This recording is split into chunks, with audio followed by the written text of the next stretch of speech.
Hidden in a lush bush, somewhere deep in the south of Belgium, lie the remains of a once proud factory. This factory was located on a river, and the flowing water provided energy to the activity via a water wheel.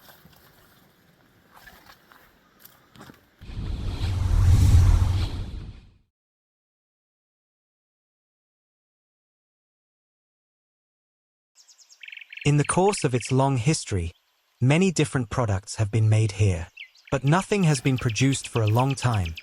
The buildings are decaying at a rapid pace.